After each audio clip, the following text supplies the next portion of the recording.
Hi எல்லாருக்கும் வணக்கம். Welcome to test book Tamil. Last month பார்த்தீங்கன்னா கம்பெனி டெக்னிக்கல் சர்வீசஸில் வந்து நம்மளுக்கு வந்து இன்ஜினியரிங்கான நோட்டிஃபிகேஷன் வந்து டிஎன்பிசியில் கொடுத்துருந்தாங்க. இந்த மாதம் பார்த்தீங்கன்னா உங்களுக்கு வந்து அதே கம்பெனி டெக்னிக்கல் சர்வீசஸில் வந்து டிப்ளமோ ஐடி அவங்களுக்கான எலிஜிபிலிட்டியோட ஒரு நோட்டிஃபிகேஷன் வந்துருக்கு. லாஸ்ட் டைம் பார்த்தீங்கன்னா இன்ஜினியரிங் நோட்டிஃபிகேஷன் வந்தப்போ நிறைய பேர் வந்து டிப்ளமோ எலிஜிபிள் அப்படின்னு கேட்டிருந்தாங்க. ஸோ உங்களுக்கான நோட்டிஃபிகேஷன் தான் இது. இதில் எதெல்லாம் ரொம்ப முக்கியமோ அது எல்லாமே நம்ம இதில் பார்க்கலாம். எல்லா இம்பார்ட்டன்ட் பாயிண்ட்ஸ் எல்லாமே இந்த பிடிஎஃப் வந்து ஹைலைட் ஆயிருக்கு பாருங்களேன். இப்போ இது வந்து எப்போ வரைக்கும் நீங்கள் அப்ளை பண்ணலான்னு பார்த்தீங்கன்னா செப்டம்பர் 11 வரைக்கும் நீங்கள் அப்ளை பண்ணலாம். செப்டம்பர் 11 வரைக்கும் நீங்கள் வந்து இதுக்கான அப்ளிகேஷனை வந்து நீங்கள் வந்து ஆன்லைனில் ஃபைல் பண்ணலாம். அதுக்கப்புறம் அவங்க 2 நாள் வந்து அப்ளிகேஷன் கரெக்ஷன் விண்டோ கொடுக்குறாங்க 15 17 வரைக்கும். அதுக்கப்புறம் முதலே அவங்க கொடுத்துறாங்க எப்போ எக்ஸாம் டேட் வந்து என்ன எந்த டைமில் நடக்க போகுதுன்னு பார்த்தீங்கன்னா நவம்பர் 11 அன்றைக்கி வந்து பேப்பர் 1, நவம்பர் 9 அன்றைக்கி பேப்பர் 1, நவம்பர் 11 நவம்பர் 14 உங்களுக்கு வந்து பேப்பர் 2 நடக்குது. ஸோ பார்த்தீங்கன்னா பேப்பர் 1 வந்து அவங்க வந்து கிளியராக வந்து நவம்பர் மாதம் 9 நடக்குதுன்னு சொல்லிட்டாங்க. அப்புறம் பேப்பர் 2 எப்படி உங்களுக்கு பார்த்தீங்கன்னா நீங்கள் சூஸ் பண்ணுற சப்ஜெக்ட்டை பொறுத்து உங்களுக்கு வந்து அந்த 3 நாளுக்குள்ளே வந்து உங்களுக்கான டேட்ஸ் மாறும். சரிங்களா? ஆனால் நீங்கள் வந்து கன்ஃபார்மாக நினச்சிங்களா ஓகே நவம்பர் மாதம் நம்மளுக்கு வந்து இந்த பர்டிகுலர் நோட்டிஃபிகேஷனுக்கான எக்ஸாம் இருக்குது அப்படின்றது. சரிங்களா? அதுக்கப்புறம் நீங்கள் வந்து பார்த்தீங்கன்னா ஸோ இதெல்லாம் என்னென்ன சப்ஜெக்ட்ஸ் அவங்க வந்து கொடுத்துருக்காங்கன்னு இதில் பேப்பர் 2ல் என்னென்ன சப்ஜெக்ட்ஸ்லாம் இருக்குன்னு சொல்லிட்டு இந்த டேபிள்லேயே நீங்கள் பார்த்துடலாம். ஸோ இது முடிச்சுட்டு நீங்கள் வந்து போனீங்கன்னா அடுத்து ஒன் டைம் ரெஜிஸ்ட்ரேஷன்லாம் நீங்கள் பண்ணியிருப்பீங்க. ஸோ புதுசாக பண்ணாதவங்க ஃபஸ்ட்டு வந்து ஒன் டைம் ரெஜிஸ்ட்ரேஷன் பண்ணிவிட்டு அதுக்கப்புறம் நீங்கள் வந்து அப்ளிகேஷன் ஃபைல் பண்ணுற மாதிரி இருக்கும். சரிங்களா? அடுத்து முக்கியமான ஒரு டேபிள் எதுனா போஸ்ட் அண்ட் வேகன்சிஸ். ஸோ உங்களுக்கு வந்து இந்த பர்டிகுலர் நோட்டிஃபிகேஷனில் என்னென்ன போஸ்ட்லாம் அவங்க வந்து ரெக்ரூட் பண்ணுறாங்க, அந்த பர்டிகுலர் போஸ்ட்டுக்கு வந்து என்னென்ன வேகன்சிஸ் இருக்குது அப்படின்றத எல்லாமே வந்து அவங்க கொடுத்துருக்காங்க. அப்புறம் அந்த வேகன்சி டிஸ்ட்ரிபியூஷனும் அவங்க கொடுத்துருக்காங்க. எந்த வகுப்பை சேர்ந்தவர்களுக்கு எந்தெந்த வேகன்சிஸ் வந்து அவங்க கொடுத்துருக்காங்க. ஃபார் எக்ஸாம்பிள் எப்படின்னா இப்போ வந்து 2 வேகன்சி இந்த பர்டிகுலர் போஸ்ட்டில் இருக்குன்னா அந்த 2 வேகன்சிஸ் வந்து எதுலலாம் ஃபில் பண்ண போகிறாங்க அப்படின்றதையும் அவங்க கொடுத்துருக்காங்க. சரிங்களா? அதுலேயும் பார்த்தீங்கன்னா விமென் மென் அது ஜென்ரல் அது எல்லாமே அவங்க கொடுத்துருக்காங்க. ஸோ இதுக்கு அடுத்து நமக்கு வந்து முக்கியமானது பார்த்தீங்கன்னா ஏஜ் லிமிட் தான். நம்ம டைரெக்டாக ஏஜ் லிமிட்டுக்கு போயிடலாம்.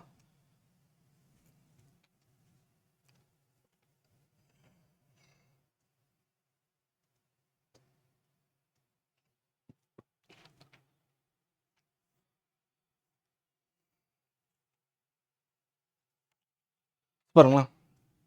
ஸோ வந்து எல்லா போஸ்ட்டுக்கும் பார்த்தீங்கன்னா நீங்கள் வந்து 18 இயர்ஸ் கம்பல்சரி நீங்கள் கம்ப்ளீட் ஆகிருக்கணும்.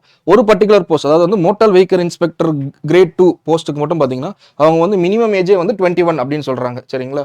அதுக்கப்புறம் வந்து மினிமம் ஏஜஸ் வந்து இங்கே கொடுத்துட்டாங்க. மேக்ஸிமம் ஏஜுக்கான டேபிளில் பார்த்தீங்கன்னா SC SCA ST MBC BCMs அவங்க அல்லாத வகுப்பினருக்கு வந்து அவங்க வந்து மேக்ஸிமம் ஏஜ் வந்து கொடுத்துருக்காங்க. ஸோ இப்போ பர்டிகுலர் போஸ்ட்டுக்கு வந்து 34 தான் மேக்ஸிமம் ஏஜ்.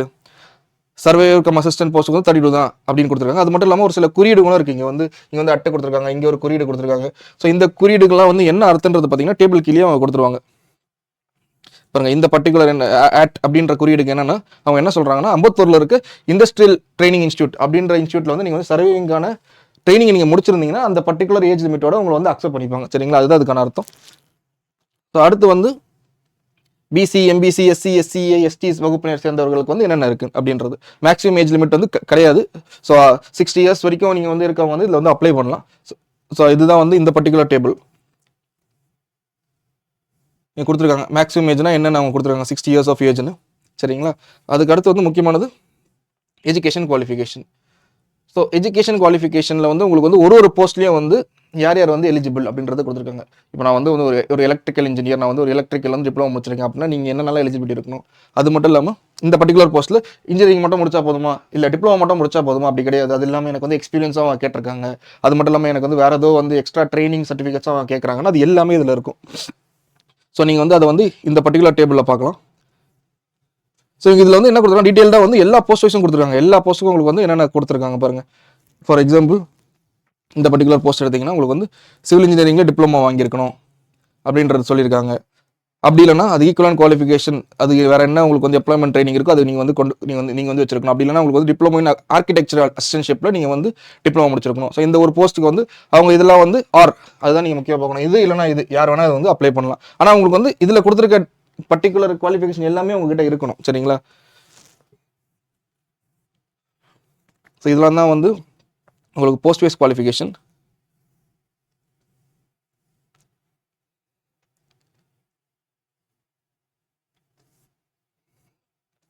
அடுத்து முக்கியமான டீடைல் எதுன்னு நம்ம பார்க்கலாம்.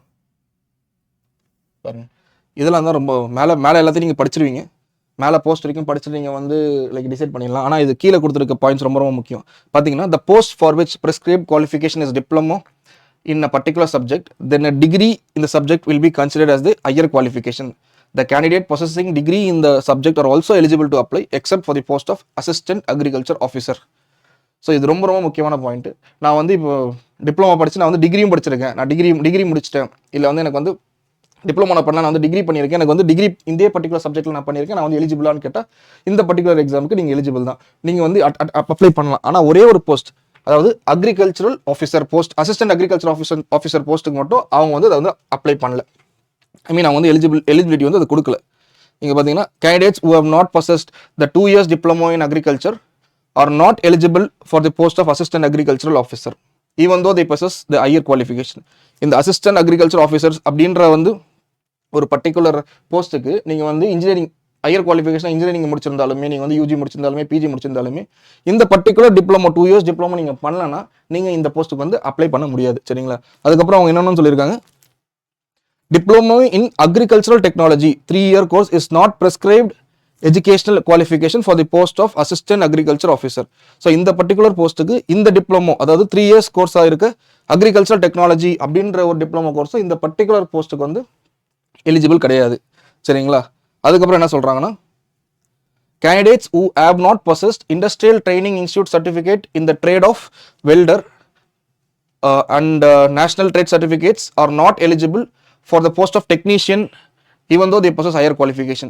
ஓகே, அகைன் வந்து இந்த போஸ்ட் ஆஃப் டெக்னீஷியனுக்கு வந்து நீங்கள் வந்து அதிகமான குவாலிஃபிகேஷன் வச்சிருந்தாலுமே அவங்க என்ன கேட்குறாங்கன்னா, சர்டிஃபிகேட்ஸ் கேட்குறாங்க. அந்த பர்டிகுலர் ட்ரேடில் வெல்டர் ட்ரேடில் வந்து உங்களுக்கு வந்து சர்டிஃபிகேட்ஸ் சர்டிஃபிகேஷன் நீங்கள் வந்து முடிச்சிருந்தா மட்டும்தான் அவங்க வந்து நீங்கள் வந்து எலிஜிபிள் அப்படின்னு சொல்கிறாங்க. சரிங்களா?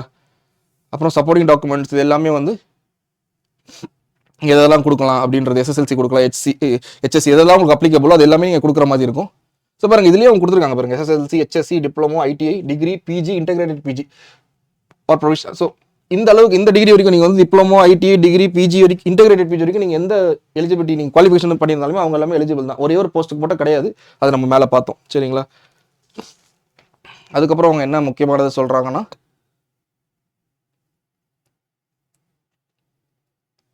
ஓகே, இந்த ஆர்டரில் தான் நீங்கள் லைக் எந்த ஆர்டரில் நீங்கள் வந்து அதை வந்து படிச்சிருக்கணும் அப்படின்றத அவங்க கொடுத்துருக்காங்க.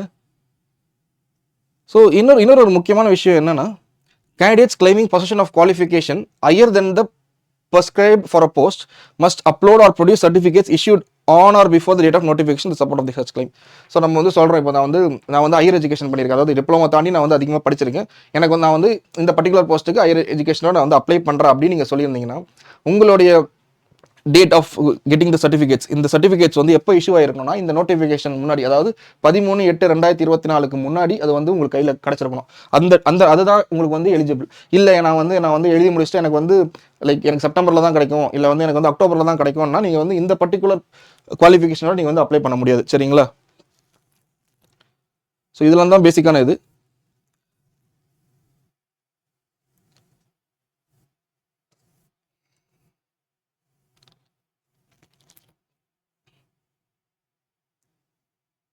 இதுவும் முக்கியமான ஒரு பாயிண்ட்டு.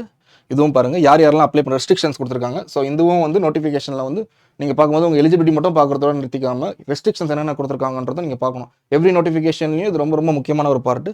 அவங்க என்ன சொல்கிறாங்கன்னா, the candidates not belonging to SC, SCA, STs, MBCs, BC, BCMs who have put in 5 years or more service since their first appointment to a service of government of India or government of a state or union territory are not eligible to apply even if they are within the age limit. So என்ன சொல்கிறாங்கன்னா, இப்போ நீங்கள் ஒரு அரசாங்க ஊழியர்னு வச்சுக்கோங்களேன், நீங்கள் வந்து SC, ST அல்லாத அரசாங்க ஊழியர், நீங்கள் வந்து உங்களோட முதல் அப்பாயின்மெண்ட் வாங்கியிருக்கீங்க ஆல்ரெடி, நீங்கள் அதில் வந்து 5 வருஷம் இல்லை அதுக்கு மேலே நீங்கள் வந்து வேலை செஞ்சுட்டீங்க அங்கே அப்படின்னா, அவங்க என்ன சொல்கிறாங்கன்னா, since first appointment to a service, அந்த முதல் அப்பாயின்மெண்ட்லேருந்து அவங்க வந்து ஏஜ் லிமிட்குள்ளே அவங்க வந்து வந்தாலுமே அவங்களால வந்து அப்ளை பண்ண முடியாது. ஸோ அந்த ரெஸ்ட்ரிக்ஷன் வந்து அவங்க கொடுத்துருக்காங்க. சரிங்களா? ஸோ அது ஒன்று. அப்புறம் பெஞ்ச்மார்க் டிசபிலிட்டிஸ் யாருக்கெல்லாம் கிடையாது, எந்தெந்த போஸ்ட்டுக்கெல்லாம் கிடையாது அப்படின்றத அவங்க கொடுத்துருக்காங்க.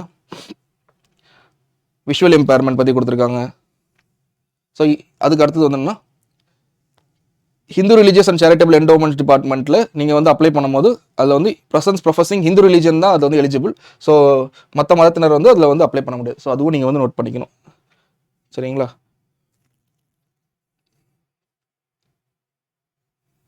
இதெல்லாம் வந்து பெஞ்ச்மார்க் டிசபிலிட்டிஸ் ரிலேட்டடான இது. அதுக்கப்புறம் பிளான் ஆஃப் எக்ஸாமினேஷன் வந்துருச்சு. ஸோ இது நம்ம வந்து பார்த்தீங்கன்னா ரொம்ப நமக்கு வந்து ரொம்ப ஸ்டூடெண்ட்டாக நமக்கு வந்து ரொம்ப முக்கியம். ஏன்னா வந்து நம்ம வந்து என்னென்ன படிக்கணும், என்னென்ன மாதிரி பேப்பர்ஸ் வரப்போகுதுன்றதோ இதில் உங்களுக்கு தெரியும். ஏன்னா பேப்பர் 1 பார்த்தீங்கன்னா 2 பார்ட் இருக்குது. நம்ம டிஎன்பிசி ரெகுலர் பேட்டர்ன் தான். பேப்பர் 1ல 2 பார்ட் இருக்குது. Part A, part B. Part A பார்த்தீங்கன்னா உங்களுக்கு வந்து தமிழ் எலிஜிபிலிட்டி டெஸ்ட்டு. ஸோ அதில் வந்து நீங்கள் வந்து கண்டிப்பாக பாசிங் குவாலிஃபிகேஷன் மார்க்ஸ் நீங்கள் எடுத்தாகணும். அடுத்து இந்த எக்ஸாம்ஸ்லாம் தமிழ் எலிஜிபிலிட்டி டெஸ்ட் வந்து ரொம்ப பயங்கரமாக டஃபாலாம் இருக்காது, சிம்பிளாக தான் இருக்கும். நீங்கள் வந்து ப்ரீவியஸ் இயர் பேப்பர்ஸ்லாம் நீங்கள் படித்து பார்த்தீங்கனாலே உங்களால் வந்து கண்டிப்பாக எலிஜிபிலிட்டி வந்து கிளியர் பண்ண முடியும். அதில் எந்த ஒரு சந்தேகமும் கிடையாது. அதுக்கப்புறம் ஜென்ரல் ஸ்டடீஸ், சரிங்களா? ஜென்ரல் ஸ்டடீஸில் வந்து உங்களுக்கு 75 மார்க்ஸ் வரும். அதுக்கப்புறம் வந்து ஆப்டிடியூடில் வந்து 25 மார்க்ஸ் வரும். ஸோ இதுக்கப்புறம் பார்த்தீங்கன்னா தான் உங்களுக்கு வந்து பேப்பர் 2 கேட்குறாங்க. ஸோ பேப்பர் 2 வந்து உங்களுடைய பர்டிகுலர் ட்ரேட், நீங்கள் என்ன படிச்சிருக்கீங்க, உங்களோட ஸ்பெஷலைசேஷன் எதுவோ அதில் தான் நீங்கள் எழுத போகிறீங்க. அதில் மொத்தம் 200 மார்க், சரிங்களா? ஸோ 200 கொஸ்டின் 300 மார்க், சரிங்களா? இப்போ இதில் என்ன நீங்கள் நோட் பண்ணணும்னா, பேப்பர் 1 பார்த்தீங்கன்னா OMR, அதாவது நீங்கள் வந்து பேப்பரில் லைக் மார்க் பண்ணி எழுதுவீங்க பேப்பர் 1. பேப்பர் 2 பார்த்தீங்கன்னா உங்களுக்கு வந்து CBT, அதாவது கம்ப்யூட்டர் பேஸ்ட் டெஸ்ட். நீங்கள் வந்து ஆன்லைனில் வந்து நீங்கள் வந்து அதுக்கான டெஸ்ட்டை நீங்கள் எழுதுவீங்க. ஸோ ரெண்டுமே வந்து அப்ஜெக்டிவ் டைப் தான், டிஸ்கிரிப்ஷன் டைப் கிடையாது. ஸோ அதுவுமே நீங்கள் வந்து நோட் பண்ண வேண்டியது. ஸோ இதுக்கப்புறம் வந்து பேப்பர் 2க்கான சப்ஜெக்ட்ஸில் வந்து எந்தெந்த லாங்குவேஜஸில் கொடுப்பாங்க. இப்போ ஃபார் எக்ஸாம்பிள் எனக்கு வந்து இந்த பர்டிகுலர் ட்ரேட் படிச்சிருக்கேன், எனக்கு வந்து தமிழ் லாங்குவேஜில் தான் நல்லா வந்து எழுத முடியும்னா அதுவும் கொடுத்துருக்காங்க. எந்தெந்த எக்ஸாமு, எந்தெந்த பேப்பர் எதில் வந்து கொடுத்துருப்பாங்கன்னு. இப்போ பார்த்தீங்கன்னா அசிஸ்டன்ட் டெஸ்டர் அப்படின்ற பேப்பர் வந்து உங்களுக்கு வந்து subject paper electrical and electronics engineering subject பேப்பரில் டிப்ளமோ லெவலில் இங்கிலீஷ் அண்ட் தமிழ் ரெண்டுத்துலையுமே அவங்க கொடுக்குறாங்க. ஆனால் இங்கே பார்த்தீங்கன்னா assistant training officer stenography English பார்த்தீங்கன்னா இங்கிலீஷில் தான் கொடுக்குறாங்க. ஸோ கண்டிப்பாக வந்து ஸ்டெனோகிராஃபி இங்கிலீஷ் அப்படின்ற போஸ்ட்டுக்கு வந்து அவங்களுக்கு வந்து தமிழ் தேவைப்படாது, அதனால அவங்க இங்கிலீஷில் தான் கொடுக்குறாங்க, சரிங்களா? அந்த மாதிரி வந்து இங்கிலீஷ் அண்ட் தமிழ் எதெல்லாம் கொடுத்துருக்காங்கன்னு கொடுத்துருக்காங்க. ஸோ இதுவுமே நீங்கள் வந்து பார்த்துக்கலாம், சரிங்களா? உங்களுக்கு வந்து எந்த லாங்குவேஜில் கம்ஃபர்டபுளாக இருக்குது, அந்த லாங்குவேஜ் உங்களுக்கு வந்து அவைலபிளாக இருக்கா, நீங்கள் வந்து அப்ளை பண்ணலாமா வேண்டாமான்றதை நீங்கள் பார்த்துக்கலாம். அப்புறம் அந்த பர்டிகுலர் பார்த்தீங்கன்னா இந்த போஸ்ட் மேலே கொடுத்துருக்க இது எல்லாமே வந்து ஸ்டெனோகிராஃபி போஸ்ட் அல்லாத மற்ற எல்லா போஸ்ட்டுக்குமே ஒரே காமன் பேப்பர் தான், காமன் பேட்டர்ன் தான். இந்த பர்டிகுலர் போஸ்ட் ஸ்டெனோகிராஃபி போஸ்ட் மட்டும் பார்த்தீங்கன்னா அவங்க வந்து இந்த பர்டிகுலர் ஸ்டெனோகிராஃபி 100 கொஸ்டின்ஸ் 150 மார்க்ஸ் கொடுக்குறாங்க.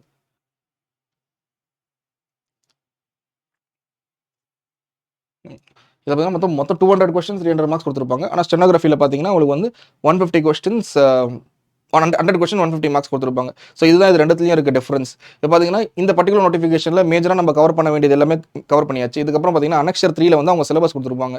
என்ன கொடுத்துருப்பாங்க, ஜென்ரலாக கொடுக்குற மாதிரி வந்து ஜென்ரல் தமிழில் வந்து என்னென்னலாம் நீங்கள் படிக்கணும், உங்கள் சப்ஜெக்ட்டில் வந்து என்னென்னலாம் நீங்கள் படிக்கணும் அப்படின்ற சிலபஸ் அவங்க கொடுத்துருப்பாங்க. அதுவும் நீங்கள் வந்து பார்த்துக்கலாம். ஸோ இந்த பர்டிகுலர் நோட்டிஃபிகேஷனை நாங்கள் என்ன பண்ணுறோன்னா, இந்த எல்லாம் ஹைலைட் இருக்குல்ல, இந்த ஹைலைட் நோட்டிஃபிகேஷன் வந்து பிடிஎஃபாக கன்வெர்ட் பண்ணி அந்த பிடிஎஃப் வந்து நான் உங்களுக்கு வந்து டிஸ்கிரிப்ஷனில் கொடுத்துட்றோம். அந்த டிஸ்கிரிப்ஷனில் நீங்கள் வந்து இந்த கிளிக் பண்ணிங்கன்னா உங்களுக்கு இந்த பர்டிகுலர் பிடிஎஃபே கிடைக்கும். ஓகே, இதெல்லாம் ஹைலைட் பண்ணிருக்கோம், இதெல்லாம் முக்கியமான பாயிண்ட்ஸ், அதெல்லாம் நீங்கள் வந்து மிஸ் பண்ணக்கூடாதுன்றதுக்காக நீங்கள் படிச்சிக்கலாம். அது மட்டும் இல்லாமல் இந்த பர்டிகுலர் நோட்டிஃபிகேஷன் வந்து ஒரு நல்ல நோட்டிஃபிகேஷன். உங்களுக்கு வந்து லெவலும் கொடுத்துட்டாங்க, டிப்ளமோ எலிஜிபிள்னு சொல்லிட்டாங்க. நீங்கள் கண்டிப்பாக இந்த பர்டிகுலர் எக்ஸாம் படித்து கண்டிப்பாக நீங்கள் வந்து நல்ல மார்க் எடுக்கலாம். உங்களுக்கு டைமும் இருக்குது. நவம்பரில் தான் உங்களுக்கு எக்ஸாம், இது ஆல்மோஸ்ட் ஆகஸ்ட் தான். பார்த்தீங்கன்னா உங்களுக்கு இந்த டைமில் நீங்கள் வந்து ப்ரிப்பேர் பண்ணிக்கலாம். ஸோ இது போல் உங்களுக்கு ஏதாவது ஒரு டவுட் இருக்குது இந்த பர்டிகுலர் நோட்டிஃபிகேஷனில் நீங்கள் கமெண்ட்ஸ் சொல்லுங்கள், நாங்கள் முடிஞ்ச வரைக்கும் அதை வந்து ஆன்சர் பண்ண பார்ப்போம்.